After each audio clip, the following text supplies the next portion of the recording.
After getting married, my husband John, who quit his job, pushes household chores onto me, even though he only works part-time 3 days a week and I work full-time. To make matters worse, he's stingy with our living expenses. When I confronted him about using my credit card without permission, he began to ignore me. Hey, I've had enough. One evening after dinner, I tried to talk to him. However, John didn't even look at me and just went upstairs to his office. Determined to have a discussion, I started going up the stairs when I overheard John on the phone. It seemed he was talking to my mother-in-law, Susan. Yeah, Mom? Sarah is acting all high and mighty as usual. I'm sick of it. Why don't you introduce me to some pretty girl? It's fine, she's head over heels for me, so even if she finds out, she won't complain. I felt like I couldn't breathe. How much does he look down on me? Asking my mother-in-law to introduce him to someone else? Unforgivable. Biting my lip, I whispered to myself. Just you wait and see. I'll make you regret ever taking me for granted. My name is Sarah, a 34-year-old housewife. I work for a major company as a full-time employee. 7 years ago, I met my husband John when he joined the company after college graduation. We became close while working on the same team. Despite his somewhat clingy nature, I found it cute and was glad that he seemed to rely on me, as I'm older. After dating for a while, I accepted John's proposal and we got married. John had lost his father as a teenager, but he didn't seem particularly tied to his mother, and we'd only see Susan during holidays like Christmas and Thanksgiving. We had a peaceful married life, without any surprise visits from Susan, who lives out of state. However, our lives took a sudden turn because of John's actions. We can live off your salary alone, right? One day, John suddenly said when he came home from work. What? I quit my job today. I was utterly shocked by John's casual remark. John continued, not looking the least bit guilty, and with a grin on his face. From tomorrow, you're gonna have to work hard, Sarah. Oh, and of course, I expect you to handle the household chores too. I'll help a bit though. I was taken aback and couldn't find the words to respond. Wait a minute. Are you telling me this after the fact? Yeah, it's my decision to make, right? John and I have been working in different departments for a while now. He never seemed troubled with his work, but I guess he was feeling stressed out. Still, he could have talked to me before deciding to just up and quit. I tried not to show my disappointment and asked, John, are you planning on becoming a stay-at-home dad? Well, I don't really want to do housework all day. How about finding a part-time job then? We could use the extra cash. All right. I'll handle the groceries and some minor expenses. Sarah, you take care of the other bills, okay? Oh, and an allowance of $1,000 a month would be nice. What? $1,000? I blurted out in disbelief, and John said as if it was the most normal thing. It's cheaper than hiring a maid. I was frustrated. He's probably planning to work under my insurance. I've never heard of someone earning $10,000 annually and getting a $1,000 monthly allowance.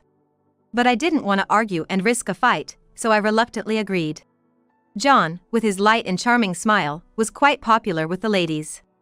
Back when we got married, some female colleagues were envious, saying things like, "Why is he with someone older?" or "He could have found someone prettier easily." He must have had issues I didn't know about. Better for him to change jobs than get sick from work stress. I can just work more to cover it. Since he lived with his parents until we married, it's understandable he's not good with housework. Eventually, he'll get the hang of it and pitch in. However, my hopes were dashed. Initially, John rinsed dishes and put them in the dishwasher or vacuum, but after 6 months, he stopped doing chores altogether. For instance, one day, after an early shift and some overtime, I came home tired. Breakfast dishes were left in the sink and a pot, ready to be cooked, was still in the fridge. Sorry, I've been busy too. See, I've been looking for a better part-time gig. John, lying on the couch, chuckled as he made his excuse. Laundry was left wrinkled inside the washing machine. By the way, John works a 3-hour shift 3 times a week, and today's his day off. I can't free up my hands right now, so can you make it, Sarah? I timidly asked John, setting a pot from the fridge onto the stove. Just like I told you before, I've been swamped with work lately. So, it'd be nice if you could help out more around the house. When I leave for work at 6 a.m. and don't get home until 8 p.m., it's hard to get things done. So John frowned in annoyance. I do take out the trash and clean my own room, you know. And when it rains, I bring in the laundry too. Yeah, I appreciate it. But I'm swamped just preparing meals. I make your lunch too. Come on, don't get all high and mighty just for that. I widened my eyes and stared intently at John. John grimaced and said irritably, just 'cause you earn a bit, you're acting all proud. You got that assistant manager position and a better salary than me because of the support from everyone around you. Don't you get that? Leaving me at a loss for words, John went upstairs with his cell phone in hand and slammed the door to his study. After that incident, John's selfish behavior became more noticeable. I can't rely on John. If I use the dryer, he complains later. I was planning to hang the laundry out, but Sarah doesn't trust me. On a sunny day when I trusted John and left the laundry without using the dryer, I came home to find it still in the washer. Then one weekend, while John was out, Susan, my mother-in-law, suddenly came over. It's a good hour and a half drive from their place out of town, so we only visit together during the holidays. I remember Susan scolding me when John left the room during our pre-marriage meeting. Why would he marry a woman 4 years older than him? John had so many options. Why you? I already knew Susan disliked me, so I brought out some slippers, hoping she'd leave soon. But standing at the front door, Susan yelled at me. What do you think you're doing, making John do all the work? Who do you think you are? What? Making your husband do the chores? You're such a useless wife. I knew we shouldn't have let him marry you. Flustered, I replied. With all due respect, I also work full-time, so we're sharing the household chores. Although, recently, John hasn't been doing much.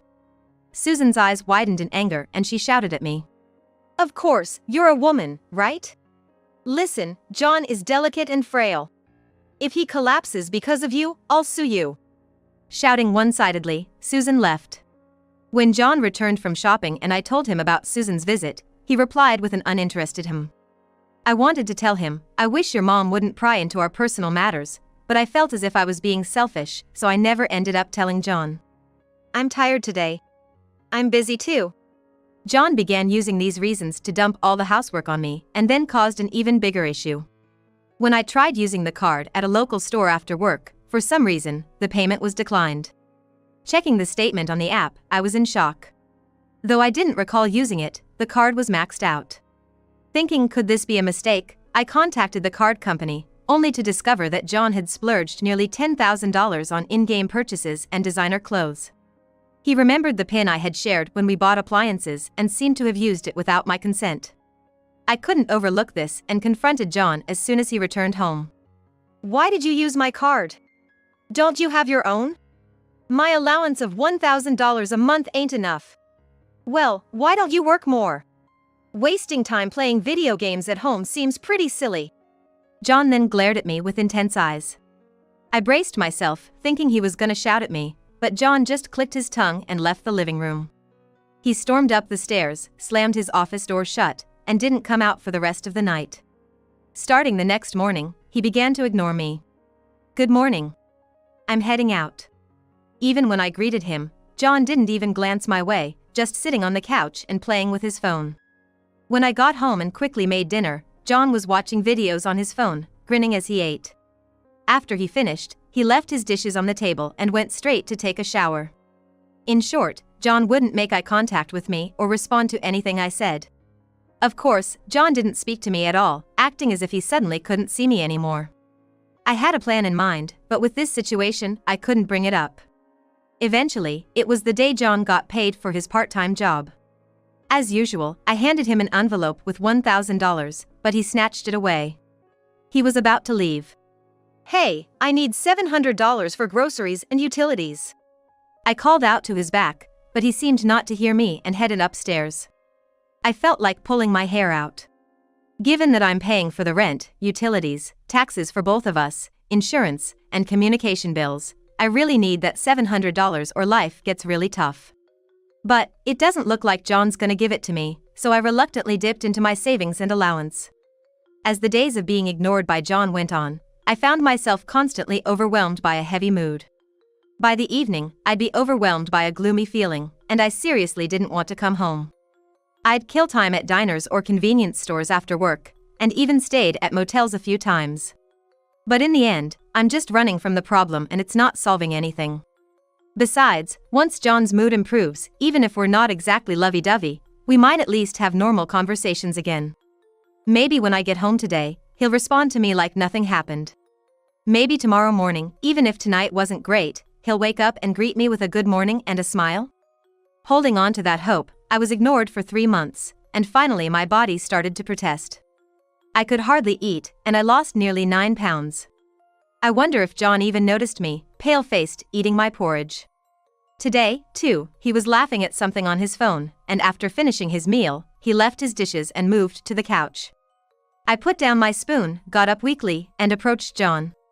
In an almost whispering voice, barely heard over his laughter, I said, "John, I can't take it anymore." Perhaps annoyed, John got up from the couch and headed to his study upstairs. I slowly rinsed the dishes, placed them in the dishwasher, dried my hands, turned it on, and left the kitchen. This isn't right. I need to talk to John. Tomorrow's a day off, so it's a perfect time without worrying about the clock. As I was going upstairs, I heard John's excited voice. He seemed to be on the phone with Susan. Yeah, Mom? Sarah's still bossing me around as always. I'm fed up with it. Can you introduce me to some cute girl? It's all right. She's head over heels for me, so even if she finds out, she ain't gonna say a thing. I felt like the wind was knocked out of me. How little does he think of me? Asking your own mother to introduce you to a fling? That's unforgivable. I bit my lip and murmured inside. You'll see. You'll regret treating me this way. My feelings for John instantly turned cold, and I decided it was time to put my long-standing plan into action. Waiting for John to fall asleep, I grabbed only my ID and left the house. That night I stayed in a hotel. The next morning, I called the realtor saying I'd like to move in sooner. They readily agreed. I got the gas, electricity, and water set up, and when John was out at his part-time job, I returned home and had the movers transfer me belongings to my new place. The apartment we had been living in was a newly built designer's apartment and just the rent was a hefty $1,500. I would have been content with something cheaper, but John had insisted on it. So, when John quit his full-time job, I started looking for a more affordable apartment. I had planned to discuss it with John, but since he started ignoring me, I went to view places alone and made preparations to move as soon as John cooled down. But after hearing our conversation yesterday, I have no intention of telling John or Susan about her new place. At this rate, I'm gonna get a divorce and live on my own. At first, John seemed like he was gonna just ignore the fact that I had left, and he didn't contact her at all. But after a month, he started calling me Sel, day and night. My voicemail was flooded with desperate messages from John. "Sarah, where are you? How could you just leave like that?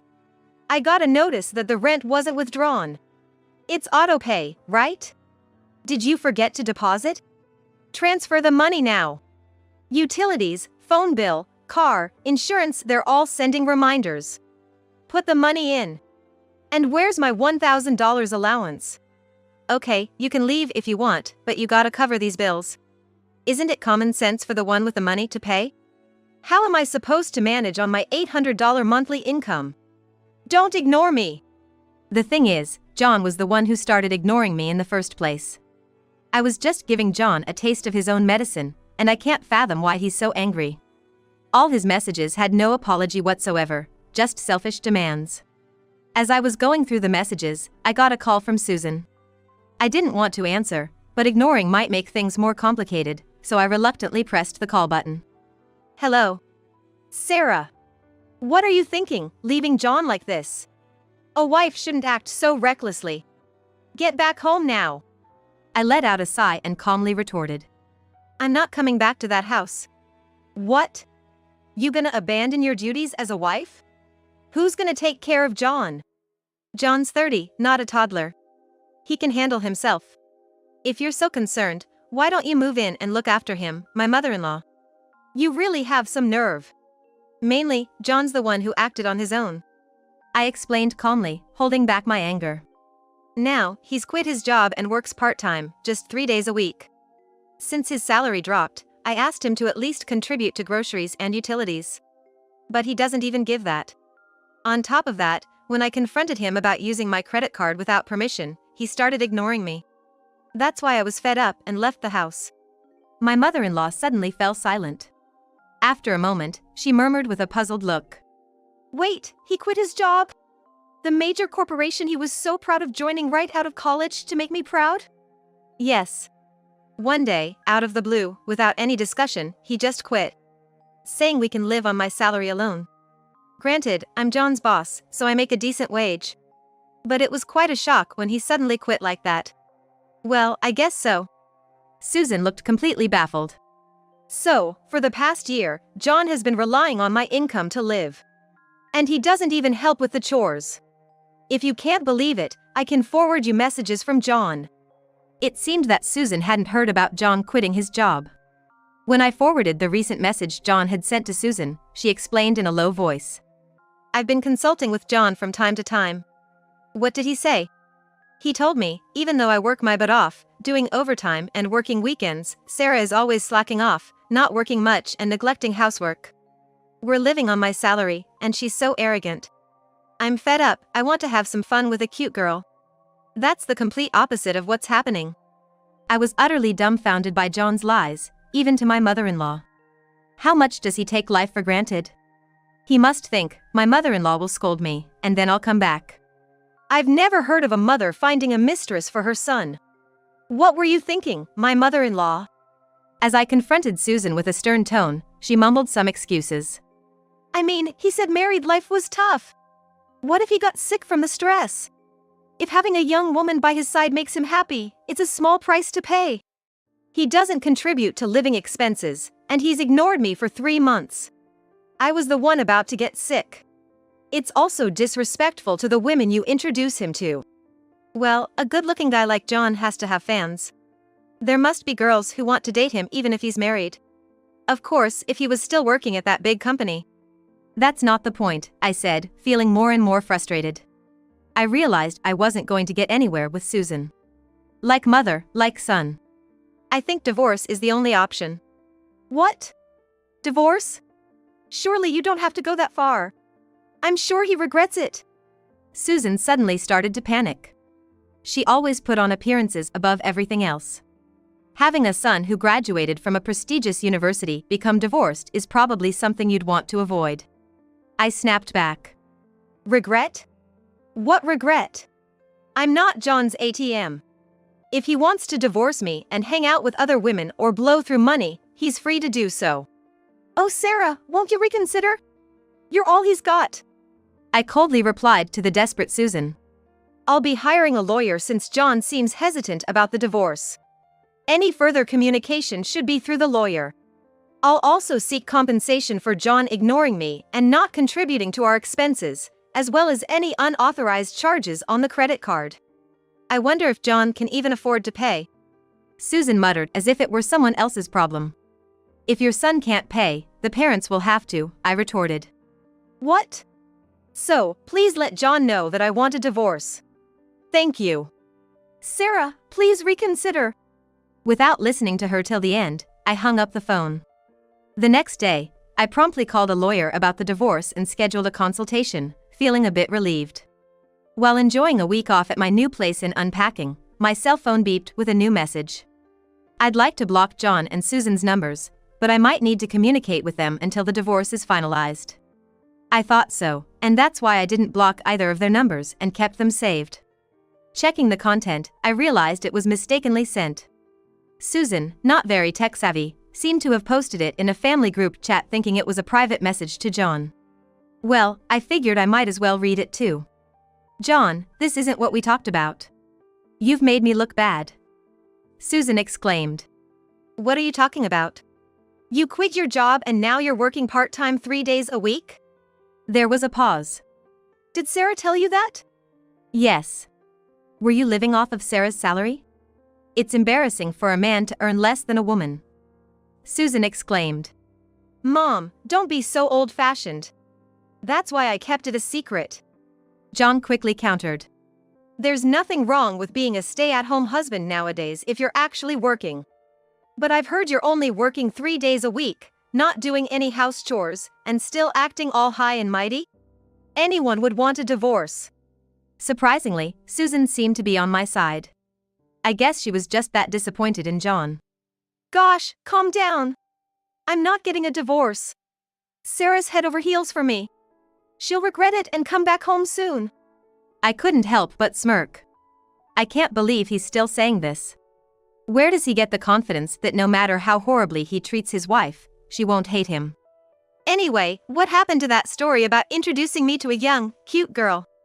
That's not happening. Why not? I was looking forward to it. Do you even understand your situation? You're 30, working a part-time job, and living off Sarah's salary. No girl would want to be with a guy like that. I burst out laughing. I could just imagine the look on Susan's face.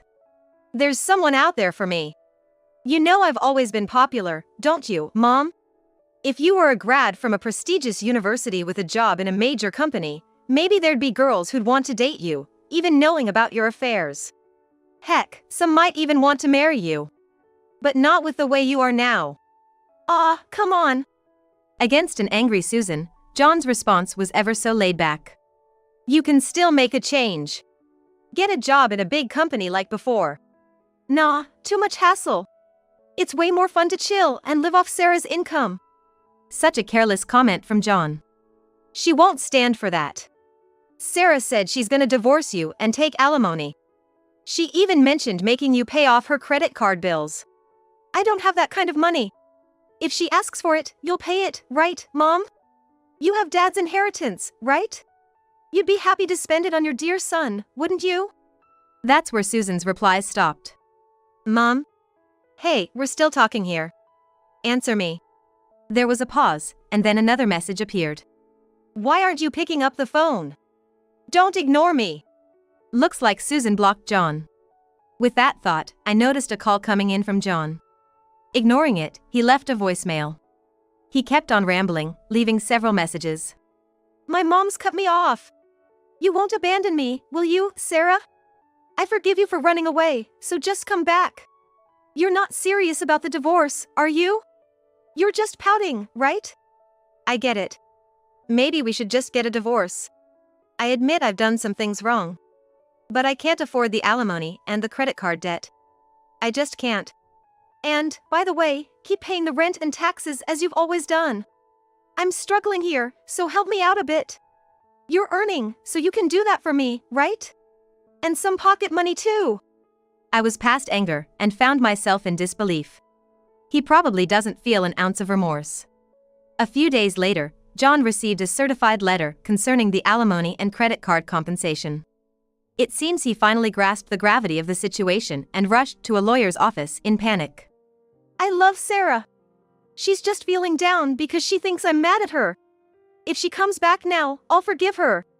Apparently, he was making such ludicrous arguments. However, after the lawyer explained things, he realized I was dead serious and went pale. John, who kept insisting he didn't want a divorce, was finally persuaded by the lawyer. It took 6 months, but we managed to finalize the divorce. I felt so refreshed and promptly blocked John and Susan's contacts. Having been abandoned even by his mother, John seemed lost. For good reason, as I slapped him with an alimony of $10,000, 3 months of unpaid living expenses, and $10,000 from the unauthorized use of my credit card, plus his own card payments. John, who used to spend the $1,000 monthly allowance I gave him on designer clothes, reluctantly sold his clothes to raise cash. Still, he couldn't pay it all at once and pleaded with the lawyer, so we set up a monthly installment plan. If he doesn't pay up, I have the means to seize his bank account. With me gone and unable to afford the rent of his luxury apartment, John moved to a rundown studio apartment. He had to take on more jobs, working from dawn till dusk. A former colleague who happened to spot John in town said he hardly recognized him due to his haggard appearance. I hope this serves as a wake-up call for him to ditch his spoiled attitude and become self-reliant. Without the burden, John, I no longer have to endure the injustice of having my hard-earned money taken or being ignored by a roommate. I'm feeling much better. Being even more motivated at work, I was promoted from assistant manager to manager, and my salary increased. I'm now living busy but fulfilling days. I hope to continue leading a meaningful life, balancing both my work and personal life.